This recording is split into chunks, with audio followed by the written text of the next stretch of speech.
That's exactly how they move. It's a perfect bird. You've done it.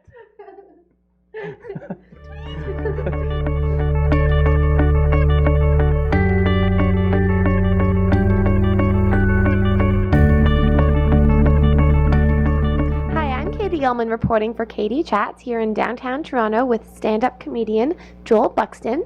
What initially inspired you to get into comedy? I always just liked making people laugh and telling funny stories to my family and things like that. So just wanted to get better at it and hone it as a craft, I guess. How does it feel to be nominated for a Canadian Comedy Award for your work in the SKETCHERSONS? Feels really good. Yeah, we're all really excited about it. SKETCHERSONS is a really old group. It's coming up on its 10th year. And the cast that I joined with, we have not been nominated yet, so it's really exciting for us. It's been a couple years, and we're just really happy to be nominated. Do you have a favorite character to play? Yeah. There's kind of like a dumb character I like to do. Where it's just like no hard R's, like he loves mushrooms. I don't know. You kind of have to see it, yeah. Cool. And you are also a producer of the BRUNSWICK Project. Tell me a little bit about what we can expect from you every week. Well, I work with a very talented guy named Steve Cruikshank on that, and he actually does a lot of the production work behind the scenes. But yeah, we create a new song every week.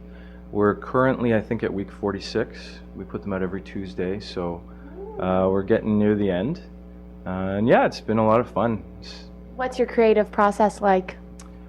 Well, we meet once a week. That's set in stone. A little bit more if we're gigging, because we might need to rehearse and things like that. But yeah, usually we just burn like a really long night, and we keep songs in various states of development. So yeah, it's sort of organized chaos, where we'll record some vocals and then jam on a new idea and just sort of develop as they go. What's your favorite part of being a writer at BiteTV as well?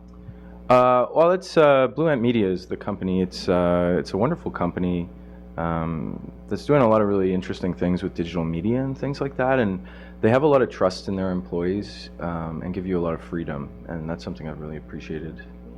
What advice would you give to an aspiring stand-up comedian? Run. No, just kidding. I would say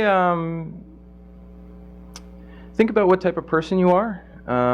If you're an extrovert, I'd say jump into the scene and really just start making friends and go to shows and be at shows.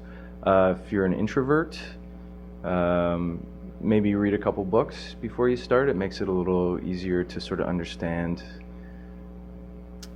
If you're not a natural center of attention kind of person, you really want to start getting your jokes developed early, and books can help with that, just to teach you, the ins and outs of joke writing and stuff like that. What are your goals for the future? Just to make money doing art, and yeah, it doesn't really matter too much what kind of art. So with BRUNSWICK Project, we're hoping it can translate into songwriting contracts and things like that, and hopefully that track record will show that we can do commissions and things like that. How has your hobby as a birdwatcher helped you in your comedy career? It hasn't helped a ton. I once did a rap battles where I was a birder, and that was fun, and I have a bit about it. But that took me about 3-4 years to get up the courage to share that about myself on stage.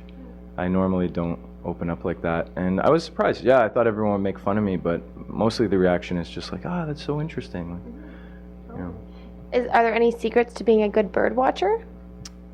I'd say know your guide, because it's kind of ordered based on the sort of evolution of the birds, I guess, like into families and stuff like that. So just knowing the basic bird shape is a good start, because it's daunting. There's 800 bird species in North America, well, more than that.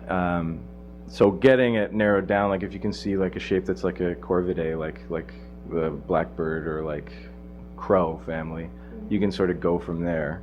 Or if it's a water, like an aquatic bird, you know, you can tell by the shape of the bill. Like you can kind of narrow it down.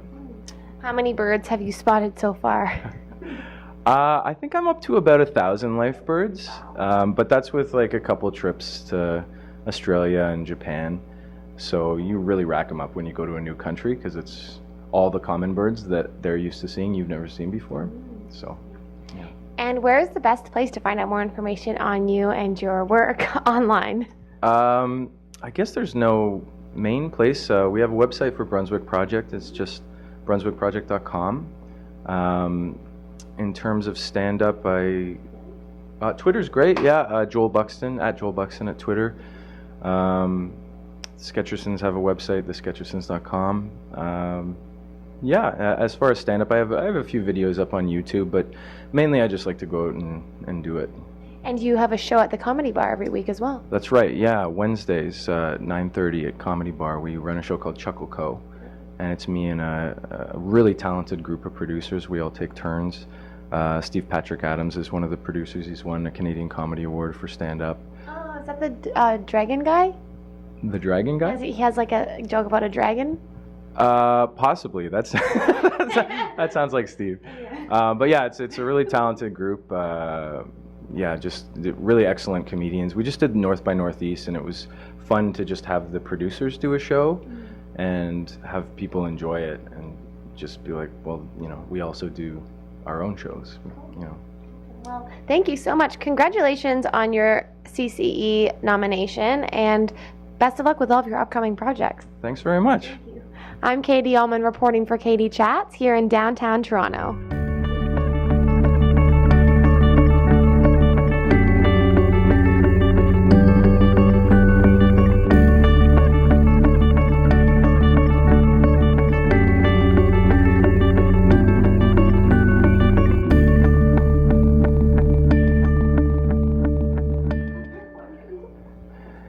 What type of bird am I looking at? So graceful, so high in the sky. Certainly my Peterson guide will tell me.